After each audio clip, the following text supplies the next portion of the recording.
ఇవాళ ఎన్నికల్లో లబ్ధి పొందాలని, ఓట్లు దండుకోవాలని, మాయమాటలు చెప్పాలని నీ కుప్పిగంతులు, నీ విన్యాసాలన్నీ కూడా ఈరోజు రాష్ట్ర ప్రజలు చూశారు. కుప్పం గురించి మాట్లాడే నైతిక అర్హత నీకు లేదు. ఎట్టి పరిస్థితిలో నిన్ను పులివెందలే కాదు అన్ని ప్రాంతాల నుంచి కూడా ప్రజలు తరిమి కొట్టడానికి సిద్ధంగా ఉన్నారు, సంసిద్ధంగా ఉన్నారు. సున్నా వడ్డీ గురించి మాట్లాడే దమ్ము ధైర్యం నీకు లేదు. డాక్రా మహిళలు చంద్రబాబు నాయుడు గారు పసుపు కుంకుమ జీరో ఇంట్రెస్ట్లు అన్నీ కూడా కలిపి 23,000 కోట్లు ప్రతి మహిళకి సమానంగా, డాక్రా గ్రూప్ సభ్యులకి అందరికీ సమానంగా డబ్బులు ఇస్తే ఈరోజు డాక్రా మహిళల్ని మోసం చేసిన మాట వాస్తవం కాదా అని నేను అడుగుతా ఉన్నా. అదేవిధంగా ఇవాళ తుఫాను బారిన పడి లేకపోతే వరదల బారిన పడి రైతాంగం అంతా కూడా సంక్రాంతి కల్లా మీ ఖాతాల్లో డబ్బులు పడతాయని చెప్పావు, మీ ఇళ్ళకి డబ్బులు వస్తాయని చెప్పావు, నీ వాలంటీర్ డబ్బులు తెచ్చిస్తాడని చెప్పావు, నీ రైతు భరోసా కేంద్రాలు డబ్బులు తెస్తాయని చెప్పావు. ఎక్కడ వేసావు జగన్ రెడ్డి? తుఫాను బారిన పడ్డ రైతాంగానికి ఏం ఉద్ధరించావు జగన్ రెడ్డి? ఇవాళ ధాన్యం రైతు బస్తాకు 400-500 పోతూ ఉంటే పట్టించుకున్నావా జగన్ రెడ్డి? ఇవాళ రైతు ఒక్క పంట కలిసి వచ్చిందా? హార్టికల్చర్లో ఒక్క పంట కలిసి వచ్చిందా? వ్యవసాయ పంటలో ఒక్కడన్నా కలిసి వచ్చాయా? కమర్షియల్ పంటలో పత్తి కావచ్చు, మిర్చి కావచ్చు, ఏదైనా ఎక్కడైనా ఒక్క పంట అయినా, ఏ క్రాప్ అయినా సరే, ఏ రైతు అయినా సరే ఆనందంగా ఉన్నాడా?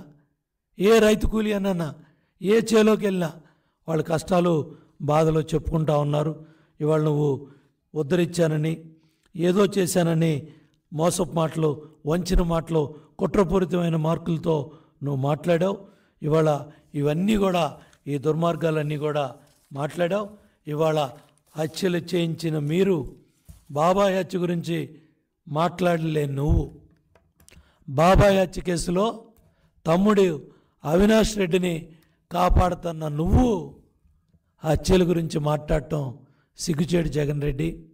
ఇవాళ సిబిఐ కేసులు అన్నీ కూడా క్లియర్ అయిపోయిన కేసుల్లో నువ్వు న్యాయ ఉల్లంఘనకు పాల్పడి కోర్టులు కొట్టేసిన కేసుల గురించి బాధ్యతాయుతమైన ముఖ్యమంత్రి స్థానంలో ఉండి బాధ్యతారాహిత్యంగా మాట్లాడావు. నడుస్తూ ఉన్న సిబిఐ కేసు బాబాయ్ వైఎస్ వివేకానందరెడ్డిని చంపించింది నీ తమ్ముడు అవినాష్ రెడ్డి, మీ కుటుంబం కాదా? సిబిఐ వాళ్ళు అరెస్ట్ చేయడానికి వస్తే అవినాష్ రెడ్డిని కాపాడింది నువ్వు కాదా? ఇవాళ తల్లి చెల్లి అడిగే ప్రశ్నలకి సమాధానం చెప్పే దమ్ము ధైర్యం ఉందా? ఇవాళ సునీతమ్మ సుప్రీంకోర్టు మెట్లెక్కి న్యాయాన్ని అర్థిస్తూ ఉంటే సిగ్గు లేకుండా ముఖ్యమంత్రి సీట్లో కూర్చొని బాబాయ్ హత్య కేసులో ముద్దాయిల్ని, వైఎస్ వివేకానందరెడ్డి హత్య కేసులో ముద్దాయిల్ని కాపాడుతూ ఉన్న ఈ రాష్ట్ర ముఖ్యమంత్రి జగన్ రెడ్డి హత్యల గురించి మాట్లాడే నైతిక హక్కు లేదు. ముందు నీ బాబాయ్ హత్య కేసులో ముద్దాయిల్ని జైలుకి పంపించు. వైఎస్ అవినాష్ రెడ్డి కేసు సుప్రీంకోర్టులో ఎప్పుడు విచారణకు వచ్చినా బెయిల్ రద్దు అవుతుంది.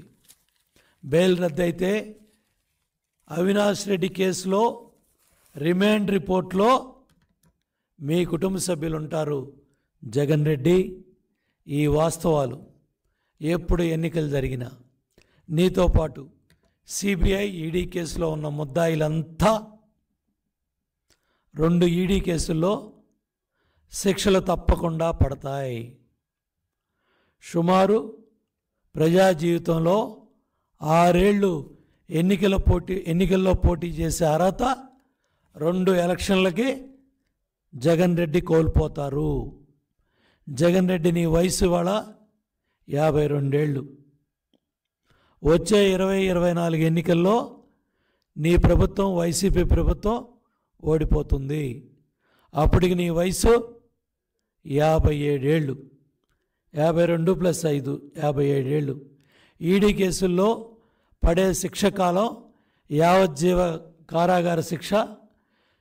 ఈడీ కేసుల మినిమం ప్రజా జీవితంలో 6 సంవత్సరాలు తక్కువ కాకుండా శిక్ష పడే అవకాశం ఉంది.